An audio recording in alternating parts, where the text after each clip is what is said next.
Hello class, let's take a look at Unit 1 and Introduction to Interpersonal Communication. In this chapter, we will talk about how everyone communicates: students and professors, parents and children, employers, employees, friends, strangers, enemies, all communicate. We've been communicating with each other from our earliest childhood moment and almost certainly will do so until we die.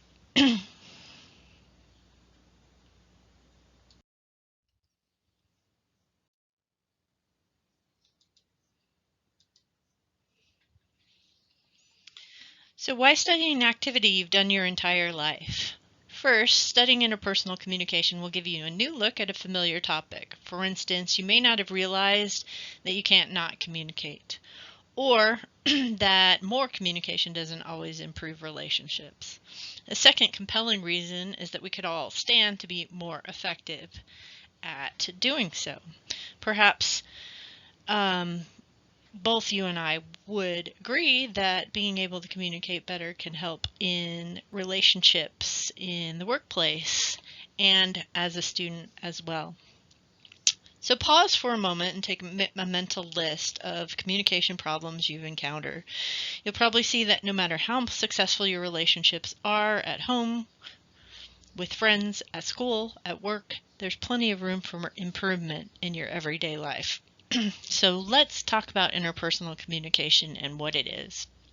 Interpersonal communication is defined by Redmond and Beebe as a distinctive form of human communication that occurs when you interact with another person and mutually influence each other, usually for the purpose of maintaining relationships. That's one of the keys here. We're not talking about intrapersonal communication, which is the communication you have with a gas station attendant or Walmart checker. In this case, it is communication within relationships. It's communication with another person. Interpersonal communication is described as like breathing. It's a requirement for life, and it's inescapable because unless you live in isolation, you communicate interpersonally every day. If you think about it, Tom Hanks in the movie Castaway actually creates Wilson with a volleyball in order to interact with them. Also, if you think about your experiences in being in quarantine during COVID-19, a lot of folks got a little bit stir crazy and were in need of interpersonal communication as well. So it is something that is an important component of our daily lives. So why do we communicate? You might claim that solitude would be a welcome relief at times. It's true that all of us get and need time by ourselves, often more than we get, but on the other hand, each of us has a point beyond which solitude becomes painful. In other words, we all need people and we all need to communicate. So why do we do it? Why is it so important? And what needs does it meet? It meets physical needs, it meets identity needs, it meets social needs, and it also meets practical goals. Communication is so important that its presence or absence affects health. People who process a negative experience by talking about it report an improved life satisfaction, as well as enhanced mental and physical health, compared with those who only think privately about it. Communication is important, and research has shown that it is important to our physical well-being. An analysis of nearly 150 studies involving a total of over 300,000 participants found that socially connected people, those with strong networks of family and friends, live an average of 3.7 years longer than those who are socially isolated. People with strong relationships have significantly lower risks of coronary disease, hypertension, and obesity than people with less social integration. Such research demonstrates the importance of meaningful personal relationships and explains why social scientists conclude that communication is indispensable for health. Communication does more than enable us to survive. It's the primary way we learn who we are. It helps us to develop our sense of identity. Some social scientists have argued that besides helping define who we are, communication is the principal way that relationships are created. Thus, we have social needs for communication. Along with satisfying physical identity and social needs, communication is essential in dealing with more practical matters. It's the tool that lets us tell the hairstylist to take just a little off the sides, or tell the doctor what our symptoms are, or let the plumber know which broken pipe needs attention right now. So it helps us to get things done.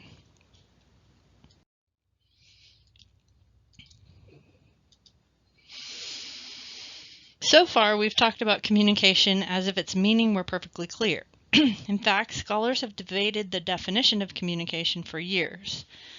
Despite their many disagreements, most would concur that at its essence, communication is about using messages to generate meanings. The first model of communication was called the linear model. It represents a back and forth process.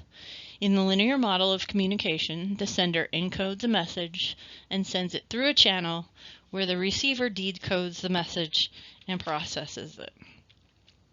It basically is like a ping pong game in which the message is sent, received, and then sent back. Now, if you think about communication, typically it's much more complicated than that.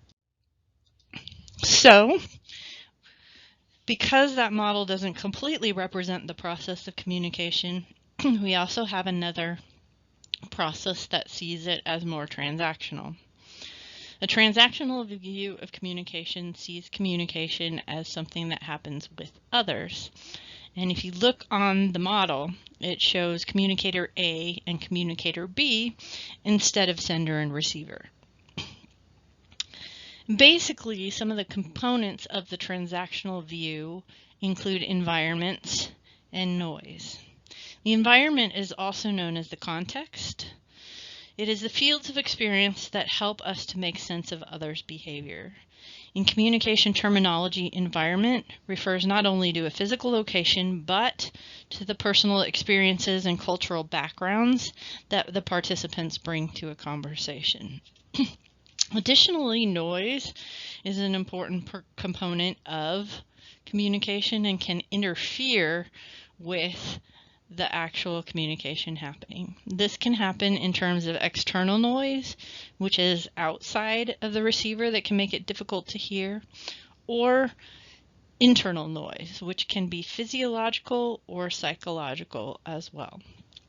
Additionally, channels make a difference. Channels essentially are the type of method which you're communicating with. Phones, email, the internet, face-to-face, FaceTime, etc. So that channel can make a difference in whether or not your message is received and understood. Beyond communication models, several principles explain the nature of communication. Communication is transactional. As we saw in the transactional model, communicators create meaning through their interaction with one another. Communication isn't something we do to others, it's something that we do with them. Communication can be intentional or unintentional. Some of it is clearly deliberate. Some of it is unintentional. For example, you may not be aware of the sour expression on your face, the shaking of your knee, the fact that you're sighing with boredom. So it can be either unintentional or intentional.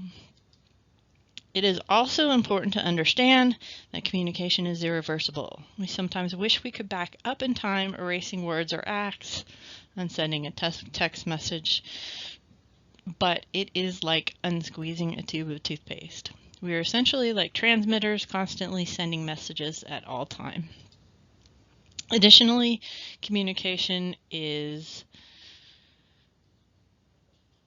unrepeatable. It's essentially something that you cannot complete the same way twice, meaning when I communicate with one person, it may not have the same effect as the style that I communicate with another person.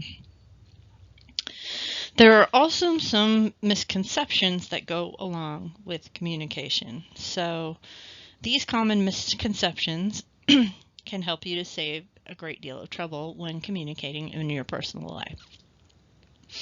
First of all, not all communication seeks understanding. You might assume that the goal of all communication is to maximize understanding between communicators, but we have things like social rituals that get in the way. So, for example, if I say, "How are you doing?" you usually say, "Fine, how are you?" Other examples might be attempts to influence others and to deliberate ambiguity and deception. When you decline an unwanted invitation by saying, "I can't make it," you may give off the impression that it's really beyond your control, but you may, in fact, really not want to go. More communication is not always better. Sometimes too much talk makes things worse. Additionally, communication will not solve all of your problems. It is not the end all. Sometimes there are other things at play. And the good news is that effective communication is not necessarily a natural ability. Even the most inept of us can learn to be more effective with training and practice, and even the most talented need to keep in shape is the same thing with your communication muscles. So what does it take to be an effective communicator? Well, most scholars agree that communication competence, the ability to achieve goals in a manner both effective and appropriate. To understand these two dimensions, consider how you might handle everyday communication challenges, such as declining an unwanted invitation or asking a friend to stop an annoying behavior. In cases such as these, effective communication would get the results you want. Appropriate communication would do so in a way that enhances your relationship. One without the other tends to lead to ineffective. It's also important to note that there's no ideal way or effective way to do it. Some styles are just different from the other. There's no magic rule book, and thus flexibility is especially important when members of different cultures meet.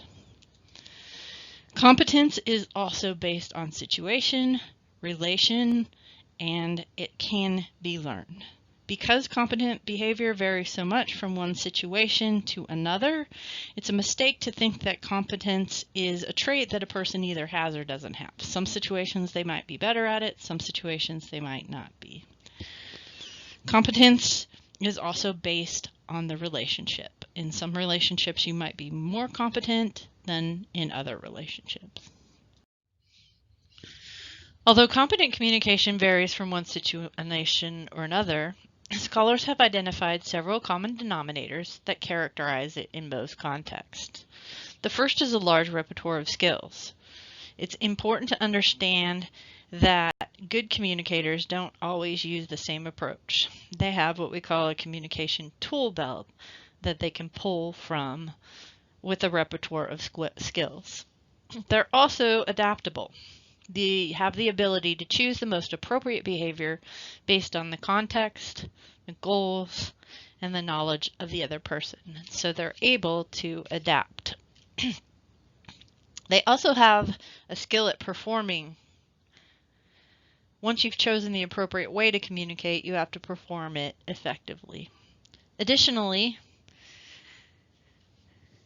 competent communicators are able to use what's called cognitive complexity, which is the ability to construct a variety of different frameworks for viewing an issue.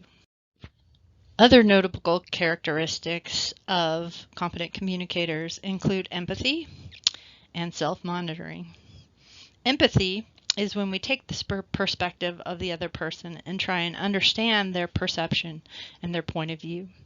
Although it's not enough to just imagine another perspective, it's vital to communicate that understanding through verbal and nonverbal responses. Additionally, psychologists use the term self-monitoring to describe the process of paying close attention to one's behavior and using these behaviors to shape it. So you take a look, you see what you're doing, you analyze it, and then you change it when it's not working. Until a few decades ago, face-to-face communication was essential to starting and maintaining most, if not all, interpersonal relationships. As you know, especially now during COVID-19, we are using a lot of different social media and technology for interpersonal communication. Social media is the term that describes all the communication channels that allow community-based input, interaction, content sharing, and collaboration. So let's take a little bit of time to talk about some of this digital media and the characteristics that are engaged in it. Social scientists use the term richness to describe the abundance of nonverbal cues that add clarity to a verbal message. Conversely, social media is lean. They use leanness to describe messages that carry less information due to the lack of nonverbal cues. But if you notice, we've made some tweaks to add GIF files or GIF files, emojis, things like that to try and add more richness to the social media experience. Additionally, there is synchronous communication versus asynchronous communication. Synchronous is happening in real time. Asynchronous is like a text message that you send and then you wait till the other person gets it and reply back to it. Permanence is also important to keep in mind. What happens in a face-to-face conversation is transitory. By contrast, text and video can be stored and forwarded to others. So perhaps if you don't necessarily want something to be shared with other people, you might want to say it in a face-to-face situation. Things to keep in mind to be a competent social media communicator. Be careful what you post. Think about it. Once it's up there, it's forever. Be considerate. The word etiquette calls to mind old-fashioned rules. Additionally, something that we've talked about in this class in the orientation was how to use an etiquette, which is being considerate. Be mindful of bystanders. Sometimes the use of communication technology can annoy others in public spaces. And embrace multimodality. That means the ability and willingness to use a multiple amount of channels of communication to be understood. And so that could be all different types: text messaging, emailing, FaceTiming, calling, using a Zoom meeting, or recording, etc. Texting and instant messaging are fine for updates and making plans, but personal and substantive conversations are best handled in person, etc. And so it depends on what you're trying to accomplish, and that should help you to manage the channel. Hopefully you enjoyed this first chapter today. Please feel free to reach out to me by email with any questions. Have a great day, guys.